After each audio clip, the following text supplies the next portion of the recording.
When I rang the doorbell, the stranger who answered asked, "Who are you?" "I'm the homeowner," I replied. He smiled and said, "No, not anymore. We bought this house from your son 3 days ago." That's when I realized my son had betrayed me while I was in the hospital. Before we start, don't forget to like this video, comment where you're watching from, and hit that subscribe button so you never miss a story like this. Have you experienced something like this? Please let me know in the comments. My name is Eleanor Thompson.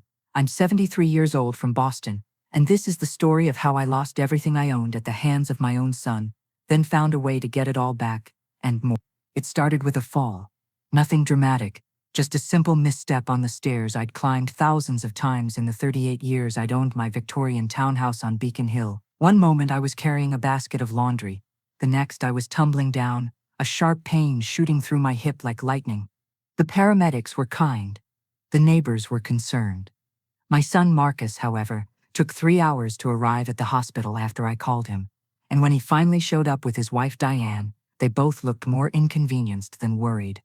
"Mom, we were in the middle of an important dinner with Diane's boss," Marcus said, checking his watch as the doctor explained I had fractured my hip and would need surgery. The doctor, a woman about my son's age, gave him a disapproving look. "Your mother will need significant care during recovery. She won't be able to navigate stairs for at least 6 weeks. We have the guest room on the first floor," Diane offered, not looking at me. "She can stay with us until she's mobile again." I wanted to object. Marcus and Diane's idea of care usually involved forgetting I existed, but the pain medication was making me drowsy, and surgery was scheduled for the morning. I'd figure something out later. "We'll come back tomorrow after the procedure," Marcus said, already backing toward the door. "Just focus on getting better, Mom." I nodded, watching them leave without a backward glance, unaware that this would be the beginning of the worst betrayal of my life. The surgery went well, according to my surgeon, Dr. Patel. A hip replacement that would give me years of mobility. What it actually gave me was 3 weeks in the hospital with complications. First an infection, then pneumonia that left me weak and foggy. During those 3 weeks, Marcus visited sporadically, always in a hurry, always with documents for me to sign. "Just insurance paperwork," he'd say, "or authorization for your medical care, or forms to coordinate your benefits." In my medicated haze, I signed what he put in front of me. I trusted my son, the boy I'd raised alone after his father left us, the child I'd worked 2 jobs to put through college, the man who now had a successful real estate business because I'd mortgaged my home to help him start it. The nurses noticed my son's rushed visits. "Your son seems very busy," observed Nurse Chen, who had become my favorite during my stay. There was something in her tone that made me uncomfortable. "He's always been that way," I said, making excuses as I'd done his entire life. "His business keeps him running." She said, adjusting my IV. "He brings a lot of paperwork for someone who's just visiting his mother." I dismissed her concern, but a seed of doubt had been planted. On my last day in the hospital, Marcus didn't come. Instead, he sent a text. "Tied up with a big client. Diane will pick you up tomorrow." But Diane never came either. Instead, she texted that she had a migraine, and they'd arranged for a medical transport service to take me home. "Someone should be with you when you first get home," Nurse Chen said, frowning at my phone. "You shouldn't be alone after such a serious procedure." "I'll be fine," I assured her, though I wasn't sure I believed it myself.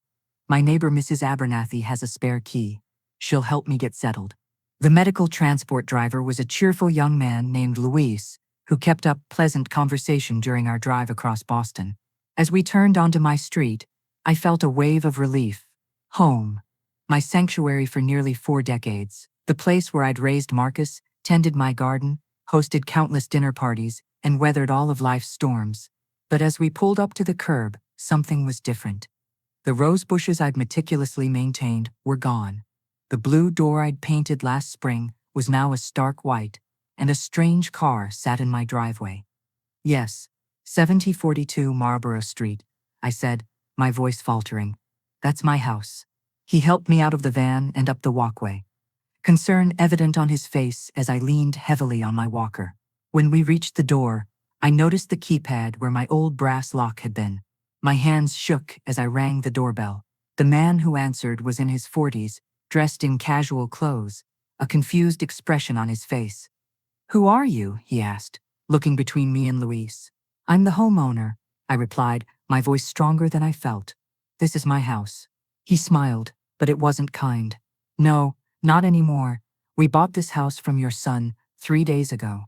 The world tilted beneath me. Luis grabbed my arm to steady me. That's impossible, I whispered. I never sold my house. The man sighed like I was an inconvenience. Look, ma'am. I don't know what's going on here, but we have the deed. We closed on Tuesday. Your son Marcus Thompson handled everything. A woman appeared behind him, holding a small child. Is everything okay, David? This elderly lady thinks she owns our house, he explained, not bothering to lower his voice. I don't think I own it. I do own it. My hands were shaking so badly I nearly dropped my purse. Mrs. Thompson, Louise said gently, maybe we should call your son to clear this up. I nodded numbly, fumbling for my phone. Look, the man David said, his tone softening slightly. I understand you're confused, but we purchased this house legally. All the paperwork is in order. Your son said you were moving to assisted living and couldn't manage the stairs anymore. My son said what? I called Marcus. Once, twice, 3 times. Straight to voicemail each time. I tried Diane with the same result. They're not answering, I said, tears welling in my eyes. Ma'am, I can't leave you here on the sidewalk, Louise said, concern evident in his voice. Do you have somewhere else you can go? David asked, clearly wanting this uncomfortable situation to end. Where could I go? My house, my home, had been sold out from under me while I was in the hospital. My son wasn't answering his phone. I had nowhere to go. As Louise helped me back into the van, I looked back at my house. No, not my house anymore. Through the open door, I could see strangers moving around what had once been my living room. My furniture was gone. My life was gone. And in that moment, something inside me changed. The shock and despair crystallized into something harder, sharper. Determination. Mrs. Abernathy was horrified when I appeared on her doorstep with my hospital bag and walker. At 81, she'd been my neighbor and friend for over 20 years. Apparently, my son found a way, I said, sitting shakily at her kitchen table. You need a lawyer, she declared, reaching for her phone. My nephew Philip is a real estate attorney. He'll know what to do. While we waited for Philip to arrive, Mrs. Abernathy filled me in on what she'd observed during my hospital stay. Everything. My voice cracked. I thought you knew, she said softly. I'm so sorry, Eleanor. I should have called you. Philip arrived an hour later, a serious young man with kind eyes like his aunt. He listened carefully to my story, taking notes and asking pointed questions. Mrs. Thompson, what exactly did you sign while you were in the hospital? He asked. I tried to remember. Marcus said they were insurance forms, medical authorizations. I was on pain medication. I didn't read them carefully. Philip's expression darkened. And your name is the only one on the deed to your house? Yes, I've owned it outright since paying off the mortgage 15 years ago. He nodded, making another note. This sounds like fraud and elder abuse. Your son may have tricked you into signing a power of attorney, or worse, forged your signature on a deed transfer. The words hit me like physical blows. Elder abuse. Fraud. My own son. What can we do? I asked. First, we need to find out exactly what happened legally. I'll check the registry of deeds tomorrow morning. Then we need to secure your financial accounts immediately. If he sold your house without your knowledge, he may have accessed your bank accounts too. I hadn't even thought of that. My savings, my entire retirement, could be gone too. Where is your son now? Philip asked. I don't know. He's not answering his phone. And where were you planning to stay after leaving the hospital? He said I'd be staying with them until I recovered. They have a guest room on the first floor. Philip exchanged a look with his aunt. Mrs. Thompson, I don't mean to alarm you, but this sounds very calculated. They may have been planning this for some time. The reality of my situation crashed down on me. I was 73 years old, recovering from major surgery, potentially homeless, and possibly penniless, all because of my own child's betrayal. But as I sat there in Mrs. Abernathy's warm kitchen, something unexpected happened. The paralyzing shock began to recede, replaced by a cold, clear anger. I'd spent my entire life working hard, making sacrifices, doing the right thing. I'd raised Marcus alone, given him every advantage I could afford and many I couldn't. I'd supported his business, celebrated his successes, forgiven his neglect. I want everything back, I said quietly. my hands steady for the first time since arriving home. My house, my money, my dignity. Philip nodded. Then let's get to work. The next morning, Philip drove me to my bank. My hands trembled as I inserted my card into the ATM and checked my balance. It's gone, I whispered. Almost all of it. Philip placed a steadying hand on my shoulder. Let's go inside and speak with a manager. The bank manager, a woman named Janet, was appropriately horrified when we explained the situation. She pulled up my account activity for the past month. There were several large transfers, she said, turning the screen so we could see. All to an account at First Boston Bank. The account holder is listed as Marcus Thompson. Those weren't authorized by me, I said firmly. And when did these transfers begin? Philip asked. Janet scrolled through the records. The first one was 3 weeks ago, then several more over the following days. Right after my surgery, I said, the pieces falling into place. When I was heavily medicated. Was there any power of attorney on file? Philip asked. Janet checked. Yes, a durable power of attorney was added to the account 3 weeks ago. It gives Marcus Thompson full control over all financial decisions. I never signed that, I said, my voice rising. Never. Philip turned to Janet. We need to freeze this account immediately and file a fraud claim. We also need copies of all these transactions and the power of attorney document. Janet nodded gravely. Of course, I'll also notify our fraud department. This is a very serious situation. As she printed the documents, Philip turned to me. Mrs. Thompson, we're going to need to file a police report. What your son has done is criminal. The word landed like a stone in my chest. Criminal. My son was a criminal. I understand, I said quietly. Also, Philip continued, given what we've discovered, I think we have strong grounds to challenge the house sale. If he used a fraudulent power of attorney to sell your property, the sale can be invalidated. Can I get my house back? It's possible, Philip said cautiously. But it will take time, and it might get messy. The new owners are innocent purchasers. They didn't know the sale was fraudulent. They'll fight this. I don't care how long it takes, I said, my resolve hardening. That house is mine. I want it back. After filing the police report, a painful, humiliating process I never imagined I'd endure, Philip suggested we try to locate Marcus directly. We need to understand how far this goes, he explained. And frankly, confronting him might shock him into cooperating before this gets worse for him. A quick internet search revealed that Marcus's real estate office was still operating.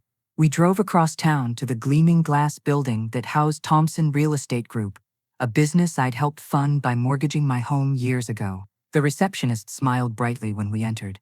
Welcome to Thompson Real Estate. How can I help you? I'm here to see Marcus Thompson, I said, my voice steadier than I expected. I'm his mother. Her smile faltered slightly. Oh, Mrs. Thompson. I'm afraid Marcus isn't in today. He and Diane left for Aruba yesterday. A much-needed vacation, he said. Aruba, with my money. While I was homeless, Philip stepped forward. When do you expect him back? Not for 2 weeks, she replied, clearly sensing something was wrong. Is there a message I can give him? Yes, I said before Philip could respond. Tell him his mother knows everything, and the police do too. Her eyes widened. The police? When he returns, Philip added, handing her his business card, tell him to contact me immediately. It would be in his best interest. As we turned to leave, I noticed a framed photo on the wall. Marcus and Diane at a company event. They were smiling, carefree, successful. My son, who had stolen my home and life savings while I recovered from surgery. One more thing, I said, turning back to the receptionist. When did they start planning this trip to Aruba? She checked the calendar on her computer. The reservations were made about 3 weeks ago. Right after your accident, I think. 3 weeks ago, while I was in the hospital. They had planned it all. Outside, I leaned against Philip's car, suddenly exhausted. They're in Aruba, with my money. This actually helps our case, Philip said, opening the car door for me. It shows intent. They planned this whole thing, timed it to coincide with your hospitalization, and then fled the country temporarily. What do we do now? I nodded. Then let's see if anyone's home. Philip rang the doorbell several times, but as expected, no one answered. The neighbors might have a key, I suggested. Marcus gave one to the Hendersons for emergencies. Eleanor, that's terrible, Mrs. Henderson exclaimed. We had no idea. Marcus told everyone you were moving to a luxury senior living community. Another lie. We do have a key, Mr. Henderson said, retrieving it from a drawer. Marcus asked us to check on the house while they were in Aruba. We should check the home office, I suggested. Marcus keeps all his important papers there. The office was immaculate, like everything else in their house. A large desk dominated the room, with built-in filing cabinets along one wall. Philip began carefully searching through the drawers, while I examined the desk. Here, Philip said after a few minutes, pulling out a folder. Property transfer documents for your house. And look at this, a power of attorney form, with your signature. I examined the signature. It looked like mine, but I had no recollection of signing it. I never signed this, I said firmly. As we continued searching, we found bank statements showing the transfers from my accounts, documentation for the house sale, and most damning of all, a brochure for a resort in Aruba, with a handwritten note. Celebration trip, Mom's house closing May. Philip carefully photographed every document, putting the most crucial ones in his briefcase. This is exactly what we needed, he said. These documents prove fraud, elder abuse, and possibly forgery. As we were preparing to leave, I noticed something on the desk, a checkbook from an account I didn't recognize at Cayman National Bank. I opened it, finding a register showing a balance of nearly $400,000. That's my money, I whispered. They transferred it to an offshore account. Philip took photos of this as well. This keeps getting worse for them. Hiding assets offshore demonstrates clear intent to defraud. As we left Marcus's house, I felt strangely calm. The evidence was overwhelming. They had planned and executed a careful scheme to steal everything from me while I was vulnerable. But they had made one critical mistake. They had underestimated me. The next few weeks were a whirlwind of legal activity. Philip worked tirelessly, filing emergency petitions with the court, working with the police fraud division, and building a comprehensive case against Marcus and Diane.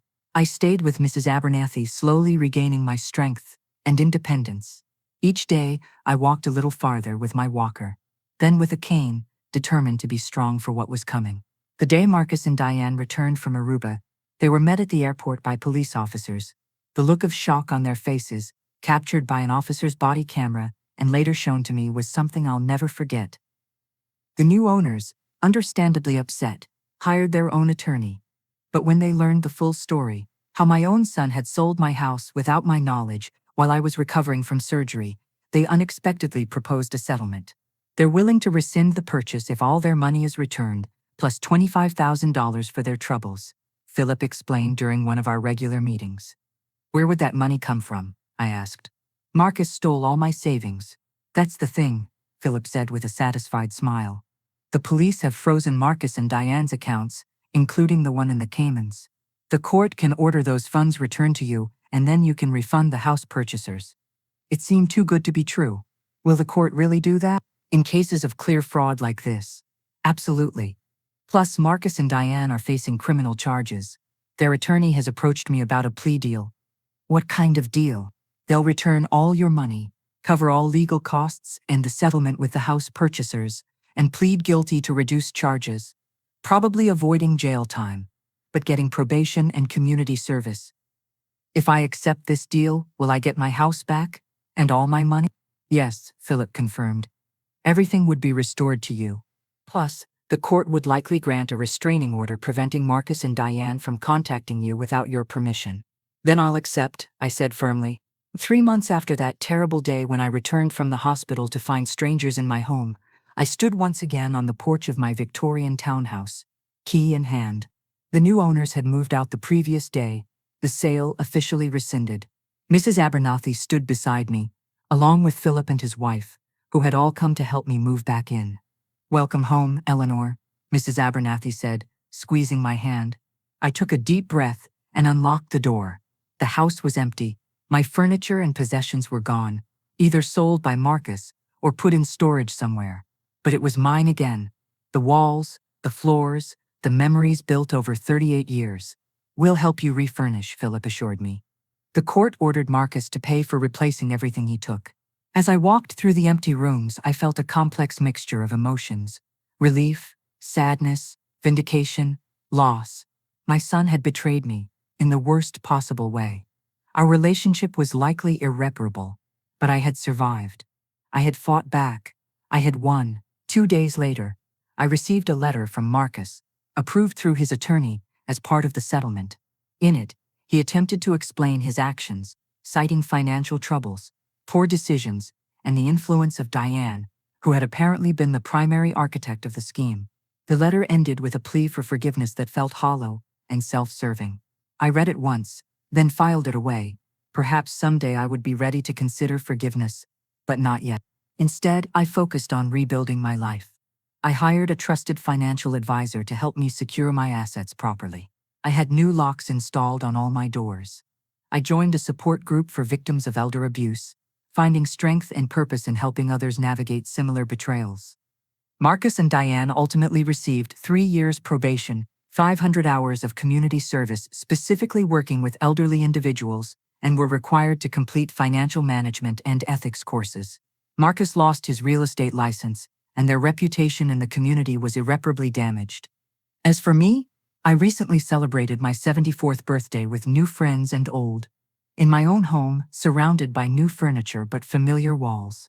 I'm planning a trip to Italy next spring, something I've always wanted to do but kept putting off. If this experience taught me anything, it's that life is too short to wait, too unpredictable to take for granted, and that sometimes the greatest strength comes after the greatest betrayal. I lost everything, but in fighting to get it back, I found something more valuable: my own power,